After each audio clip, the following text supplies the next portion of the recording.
My name is Kasha. I am 41 years old. And I am about to tell you something I have never told anyone. 3 years ago, my husband took every dollar I had saved since I was 22 years old. He used my money to start his own company. Then, the week his first big client signed, he left me for his executive assistant. When he walked out the door, he expected me to cry. He expected me to beg. He expected me to call him 100 times until he finally blocked my number. But I didn't do any of those things. I just smiled. And then I waited. Before I tell you what happened next, please like this video and subscribe to the channel. Tell me in the comments, what would you have done if you were me? Now, let me start from the beginning. I met Daniel when I was 35. I had been running my own small business for 7 years at that point. Nothing fancy. A little boutique that sold handmade candles and skincare products. I started it in my apartment with $300 and a dream that felt ridiculous to everyone except me. For years, I worked 7 days a week. I didn't take vacations. I didn't buy nice clothes. Every extra dollar went back into the business. And slowly, it worked. By the time I turned 34, I had a small storefront, 2 part-time employees, and a loyal customer base. I wasn't rich, but I was stable, comfortable, proud of what I had built alone. Then Daniel found me. We met at a mutual friend's birthday party. He was 28, 7 years younger. Handsome in that effortless way that made you nervous without knowing why. He approached me first. "Hey," he said. "I've seen you around. You're the candle lady, right?" I laughed. I had never been called the candle lady before. That night, we talked for 3 hours. He asked me about my business. He listened, really listened, in a way most men never did. He said he admired how hard I worked, how independent I was. Looking back, I see it so clearly now. He wasn't interested in me. He was interested in what I had built. But at the time, I was lonely. I had spent my entire adult life working. Everyone around me was married. And here was this charming, young, ambitious man who seemed to genuinely admire me. I told him about the age gap on our 3rd date. "Daniel," I said, "I'm older than you." I'm not the kind of woman men usually go for." He grabbed my hands across the table. "Kasha," he said, "I don't care about any of that. I care about you. Your drive. Your mind. Everything else is just noise." I believed him. I really believed him. We got married 8 months later. I paid for the wedding. Every cent. Daniel said he wanted to save his money for our future. That made sense to me at the time. I was the one with the savings. He was just starting his career. 6 months after the wedding, Daniel sat me down at our kitchen table. He had an idea. A business idea. A tech startup that would change everything. "I just need seed money," he said. $50,000. That's it. In 1 year, I'll triple it. I hesitated. $50,000 was most of my savings. Money I had worked a decade to accumulate. He saw my hesitation. And he leaned in. "Kasha," he said softly. "This is for us. For our family. Everything I do for you." Then he said the words that broke me. "You've spent your whole life taking care of everyone else. Let me take care of you for once." I signed the check that night. $50,000. Gone from my account in less than 60 seconds. Over the next 12 months, I gave him more. Another $10,000 when the startup needed emergency funding. $15,000 when he said a major investor was about to sign but needed proof of capital. I stopped keeping track after the first 50. Because by then, I had already decided something dangerous. I had decided that his success was my success. If his company took off, we would both be rich. We would both be happy. That's what marriage meant, right? Sharing everything? But here's the thing I didn't understand yet. He wasn't building a future for us.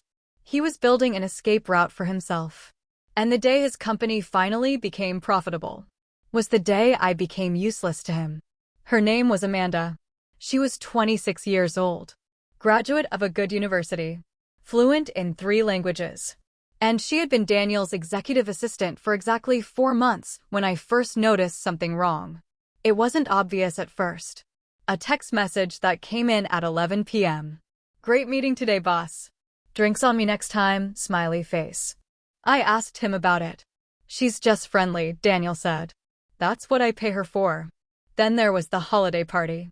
I watched them from across the room. She touched his arm 7 times in 20 minutes. He never moved away. When I confronted him in the car afterward, he got angry. Why can't you just be happy for me, he said. I finally have something good happening in my life, and you're trying to ruin it with jealousy. I told myself I was being paranoid.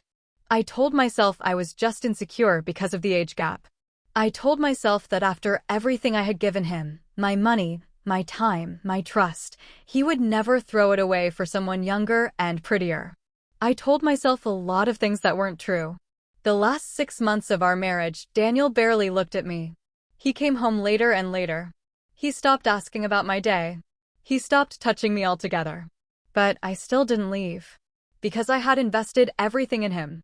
My money, my youth, my future. And I didn't know how to start over again at 41. So I stayed.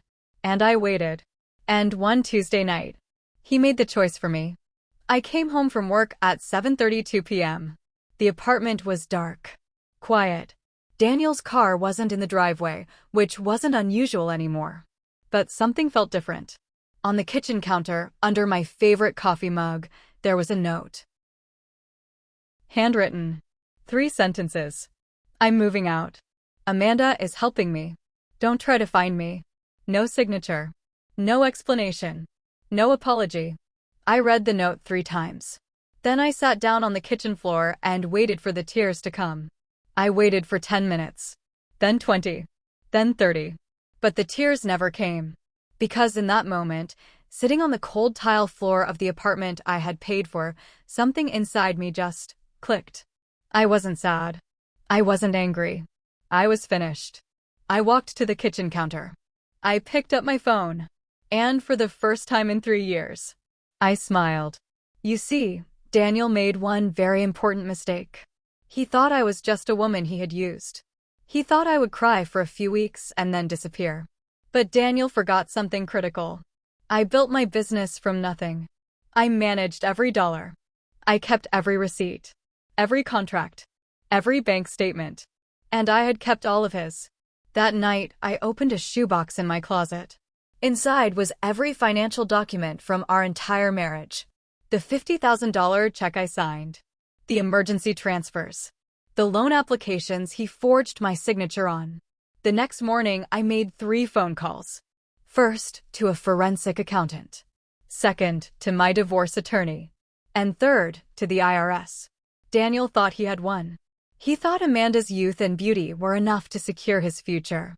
He didn't realize that Amanda had no interest in a man whose company was about to be audited, whose assets were about to be frozen, whose reputation was about to be destroyed by the woman who built him. 6 weeks later, Amanda was gone. She didn't leave a note. She just blocked his number and moved to a different city. Daniel was alone. And his company, the one I had funded, was under federal investigation for fraud. I didn't have to scream. I didn't have to beg. I didn't have to do anything except show the world exactly who Daniel really was. 3 months after he left, Daniel showed up at my door. He looked terrible. Unshaven. Dark circles under his eyes. Wearing the same clothes he had been wearing in a photo Amanda posted 2 weeks before she disappeared. Kasha, he said. Please. I made a mistake. I didn't move. I'm sorry, he said. I'm so sorry. I wasn't thinking clearly. Amanda, she manipulated me. He reached for my hand. I need you, he whispered. Please.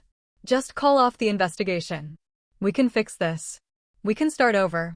I looked at him for a long moment. This man who had taken my money, my youth, my trust. This man who had left me for someone younger on a handwritten note. And I said 4 words. Daniel, you don't need me. His face crumbled. You need the woman you thought I was. The woman who would forgive anything. The woman who would empty her accounts again and pretend nothing happened. I stepped back. She doesn't live here anymore. Then I closed the door. And for the first time in 10 years, I felt completely, perfectly, totally free. It's been 2 years since I closed that door. My business is stronger than ever. I travel now. I have friends who love me. I wake up every morning grateful that I didn't stay with a man who only wanted what I could give him. Daniel's company went bankrupt. His residency status, the one he used me to get, is under review. And me? I didn't lose anything in the divorce. Because I had the receipts. If there's one thing I want you to take from this story, it's simple. Never give someone the power to destroy you. And always, always, keep the receipts. Thanks for listening. If this story meant something to you, please subscribe and share it with someone who needs to hear it. And remember, the best revenge isn't anger. It's peace.